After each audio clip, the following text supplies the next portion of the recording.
Imagine having everything you could ever dream of. Picture yourself as the richest person alive with unlimited wealth at your fingertips. Think about being known as the wisest human being who ever lived, someone people traveled from distant lands just to hear speak. Now imagine having the power to rule over one of the greatest kingdoms in history, commanding respect from kings and queens around the world. This was King Solomon's life. He had it all. The Bible tells us he had 700 wives and 300 concubines. He possessed wisdom that amazed everyone who met him. His wealth was beyond measure and his power was unmatched. Yet despite having everything anyone could want, Solomon made mistakes that led to his downfall. How is it possible that someone so wise, so blessed, so favored by God could end up falling into the very traps he warned others about? What went wrong in Solomon's life, and more importantly, what can we learn from his mistakes to avoid making the same ones ourselves? Today, we're going to explore Solomon's most important warnings about relationships, trust, and making wise choices. These aren't just ancient words written thousands of years ago. These are powerful truths that can protect us from pain, betrayal, and heartbreak in our modern world. Solomon learned these lessons the hard way, and now he's passing them on to us so we don't have to suffer the same consequences. Let's start by understanding who Solomon really was. When Solomon became king after his father David died, God appeared to him in a dream and offered him anything he wanted. Instead of asking for wealth, power, or a long life, Solomon asked for wisdom to lead God's people well. This request pleased God so much that he not only gave Solomon incredible wisdom, but also blessed him with riches and honor beyond imagination.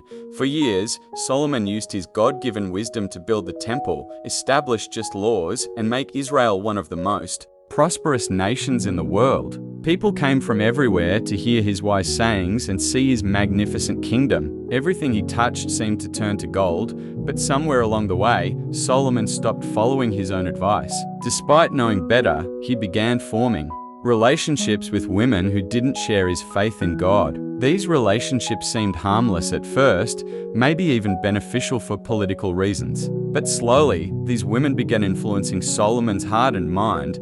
The Bible tells us that as Solomon grew older, his wives turned his heart away from God. The man who once built a beautiful temple for the Lord began building temples for foreign gods. The king, who once sought God's wisdom above all else, started worshipping idols. This wasn't a sudden change, but a gradual drift that happened over many years.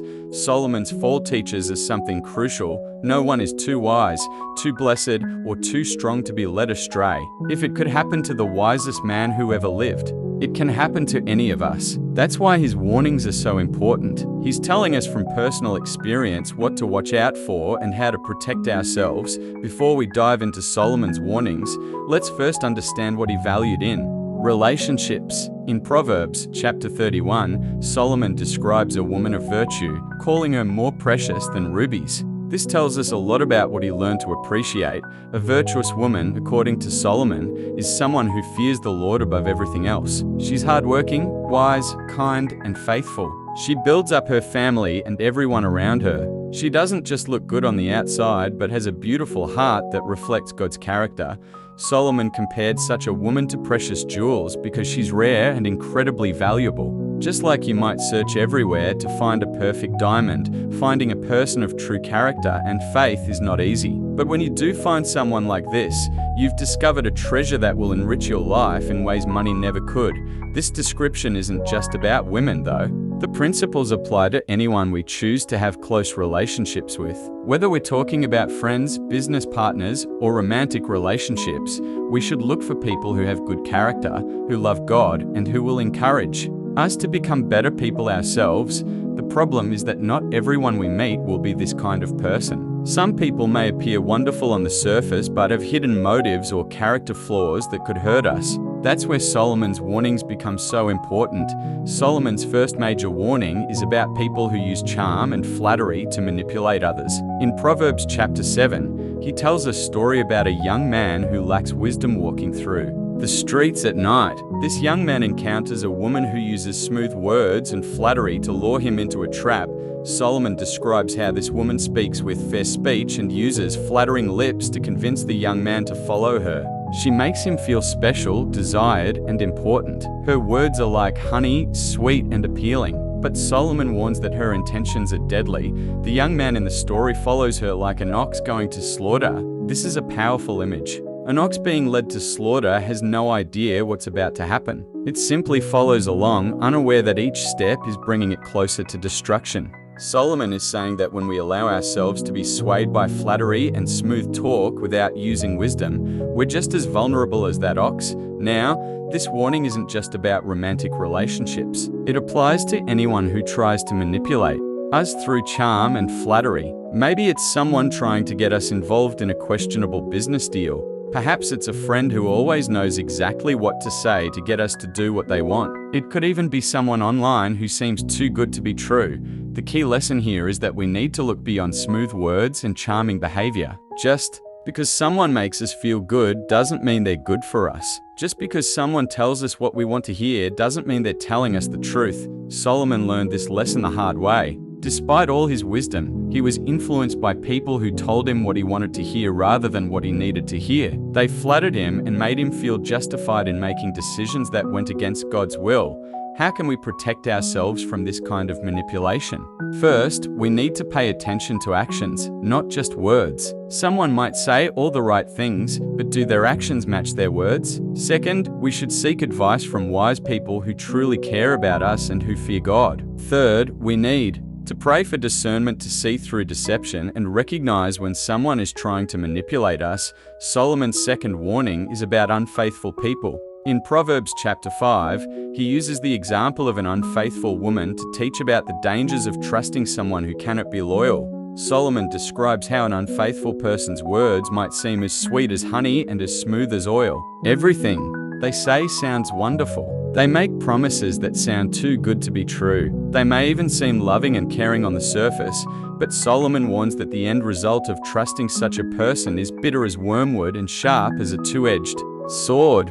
Wormwood is an extremely bitter plant, and a two-edged sword can cut deeply from both sides. Solomon is telling us that unfaithful people don't just cause minor disappointment. They cause deep, lasting pain that's hard to heal. Unfaithfulness isn't just about romantic relationships. It's about anyone who breaks trust, who doesn't keep their word, or who pretends to be loyal while secretly working against us. It could be a business partner who cheats us, a friend who spreads our secrets, or anyone who proves they cannot be trusted. Solomon knew about unfaithfulness firsthand. The Bible tells us that his own wives eventually turned his heart away from God. These were people he trusted, people he was supposed to be able to rely on. But instead of supporting his faith and encouraging him to stay close to God, they influenced him to worship false gods.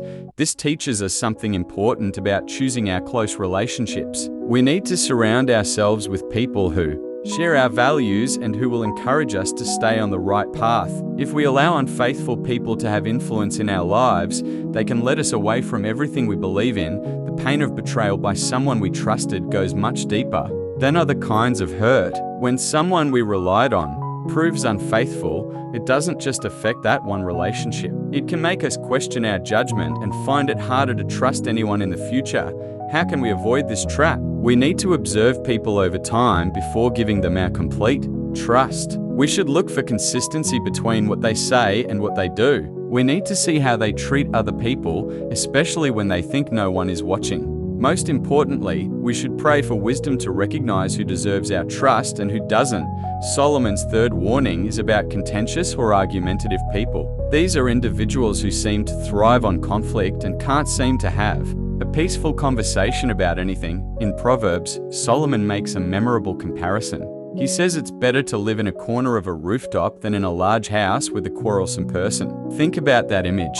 A rooftop corner would be cramped, uncomfortable, and exposed to the weather. But Solomon is saying that even this uncomfortable situation is better than living in luxury with someone who constantly argues and creates conflict. Solomon also compares a contentious person to a continual dripping on a rainy day. If you've ever experienced a leaky roof during a storm, you know how annoying that constant drip, drip, drip can be. At first, it's just a minor irritation, but as it continues hour after hour, it becomes almost unbearable. That's what it's like To be around someone who constantly argues, complains, or criticizes, this kind of person drains the joy out of life. No matter what good things happen, they find something to complain about. No matter how hard you try to please them, it's never enough.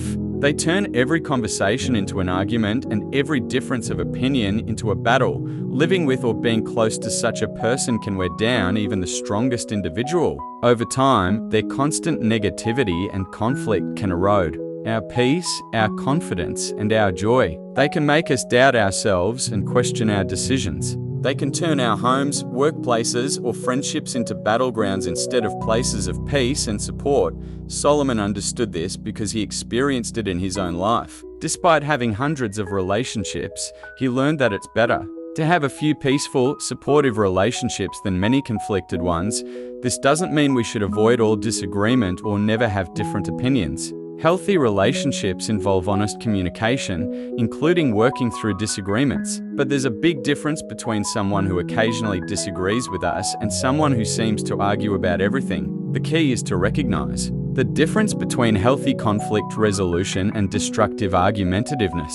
A person who truly cares about the relationship will work towards solutions and peace. A contentious person seems more interested in winning arguments than in maintaining harmony. Now that we've looked at Solomon's 3 main warnings, let's talk about his solution: discernment. Discernment is the ability to see clearly, to judge wisely, and to make decisions based on truth rather than appearances. Solomon teaches us that true discernment comes from God. In Proverbs, he tells us to trust in the Lord with all our heart and not to lean on our own understanding. This is crucial because our own understanding is limited and can be influenced by our emotions, our desires, or even by the manipulation of others. When we trust in the Lord and seek His guidance, He promises to direct our paths. This means that God will help us see situations clearly and make wise decisions about the people we allow into our lives. Discernment helps us see beyond surface appearances. Someone might seem charming, trustworthy, or peaceful on the outside, but discernment helps us recognize when something doesn't feel right. It's that inner sense that warns us when someone's words don't match their actions or when a situation isn't what it appears to be. The Bible promises that if we ask God for wisdom, He will give it to us generously. This is one of the most powerful tools we have for navigating relationships and life decisions. When we're unsure about someone or confused about a situation, we can pray and ask God to show us the truth. Discernment also involves paying attention to the fruit in someone's life. Jesus taught that we can recognize people by their fruits. A good tree produces good fruit, and a bad tree produces bad fruit. This means we should look at the results of someone's choices and behavior over time. Do they bring peace or conflict? Do they build others up or tear them down? Do they encourage righteousness or lead others astray? Developing discernment takes time and practice. It involves studying God's Word to understand His character and His will. It requires prayer and seeking God's guidance regularly. It means learning from our mistakes and the experiences of others. And it involves surrounding ourselves with wise, godly people who can offer good counsel. What makes Solomon's warnings so powerful is that they come from personal experience. Despite being the wisest man who ever lived, Solomon didn't always follow his own advice. His life serves as both an example of great wisdom and a cautionary tale about the consequences of ignoring that wisdom. Solomon's downfall began gradually. It started with marriages that seemed politically advantageous but were spiritually dangerous. These foreign wives brought their own gods and religious practices into Solomon's life. At first, Solomon probably thought he was strong enough to maintain his own faith while tolerating theirs, but influence works both ways in relationships. Just as we can influence others, they can influence us. Over time, Solomon's wives turned his heart away from the God who had blessed him so abundantly. He began worshipping idols and building temples for false gods. The man who had built the magnificent temple for the Lord was now dividing his worship between the true God and false ones. This gradual change shows us how dangerous it can be to ignore God's wisdom about relationships. Solomon didn't wake up one day and decide to abandon his faith. It happened slowly, through the influence of people he trusted and loved. Each small compromise made the next one easier until he was far from where he started. Solomon's experience teaches us that no one is immune to bad influences. No matter how strong we think we are, no matter how much we know about right and wrong, we can still be led astray if we're not careful about the people we allow to influence us. This is why Solomon's warnings are so urgent. He's not speaking as someone who observed these problems from a distance. He's speaking as someone who lived through them and experienced the consequences firsthand. His words carry the weight of real experience and genuine regret. So how do we apply Solomon's ancient wisdom to our modern lives? The principles he taught are just as relevant today as they were thousands of years ago, even though our world looks very different. First, we need to be careful about who we allow to influence us. This includes not just romantic relationships, but also friendships, business partnerships, and even the media we consume and the online content we follow. Anyone or anything that has regular access to our minds and hearts has the potential to influence us, either positively or negatively. Second, we should look for character over charm. In our social media age, it's easy to be impressed by people who seem successful, attractive, or popular. But Solomon reminds us that true value comes from character, especially from a reverent relationship with God. We should prioritize relationships with people who demonstrate integrity, faithfulness, and wisdom over time. Third, we need to pay attention to the fruit in people's lives. Do they bring peace or drama? Do they encourage us to be better people, or do they make us feel worse about ourselves? Do they support our relationship with God, or do they pull us away from our faith? The answers to these questions tell us a lot about whether someone is a positive influence in our lives. Fourth, we should seek God's wisdom regularly through prayer and Bible study. The more we understand God's character and His will, the better equipped we'll be to recognize when something or someone is leading us in the wrong direction. Finally, we need to be humble enough to admit when we're wrong and make changes when necessary. Solomon's pride may have prevented him from correcting his course before it was too late. We can learn from his mistake by staying humble and being willing to make difficult decisions when we realize we've allowed the wrong influences into our lives. While Solomon warns us about dangerous relationships, he also shows us the value of godly ones. Throughout Proverbs, he emphasizes the importance of seeking wise counsel, surrounding ourselves with righteous people, and learning from those who fear the Lord. Godly relationships are characterized by mutual respect, honest communication, and shared values. These relationships encourage us to grow in our faith and become better people. They provide support during difficult times and accountability when we're tempted to make poor choices, in contrast to the seductive, unfaithful, and contentious people Solomon warns about. Godly friends and partners are trustworthy, loyal, and peaceful. They speak truth in love, keep their promises, and work toward resolution rather than conflict. These relationships don't just happen by accident. We have to be intentional about seeking them out and investing in them. This means being the kind of person we want to attract, looking for relationships in places where godly, why people gather, and being patient as we build trust and friendship over time. As we come to the end of our exploration of Solomon's wisdom, let's remember the main lessons he wanted to teach us. First, be careful about people who use charm and flattery to manipulate you. Look beyond smooth words to see true character and intentions. Second, avoid relationships with unfaithful people who cannot be trusted to keep their word or stay loyal. Third, distance yourself from argumentative people who drain your peace and joy through constant conflict. Most importantly, seek God's wisdom and discernment in all your relationships. Trust in the Lord with all your heart rather than relying only on your own understanding. Pray for wisdom to see clearly and make good decisions about the people you allow into your life.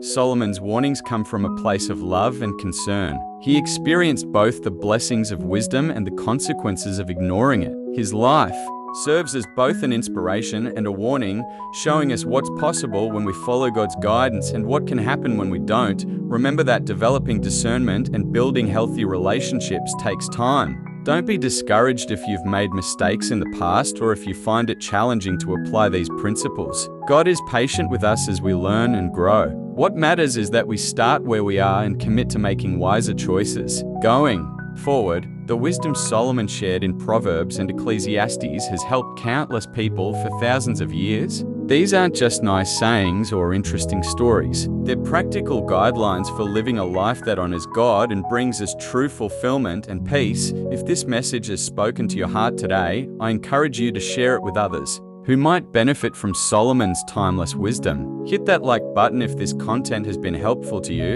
and don't forget to subscribe to our channel so you won't miss future videos about biblical wisdom and practical Christian living. Most importantly, leave a comment below and let us know how you plan to apply Solomon's warnings in your own life. Have you encountered any of the types of people he warns about? What strategies have you found helpful for developing discernment in relationships? Your experiences and insights could encourage and help others who are on the same journey. Thank you for taking this journey through Solomon's wisdom with us. May God bless you with the discernment to recognize both the people to avoid and the godly relationships to pursue. Until next time, keep seeking God's wisdom in all your ways, and remember that He promises to direct your paths when you trust in Him with all your heart. God bless you, and we'll see you in the next video.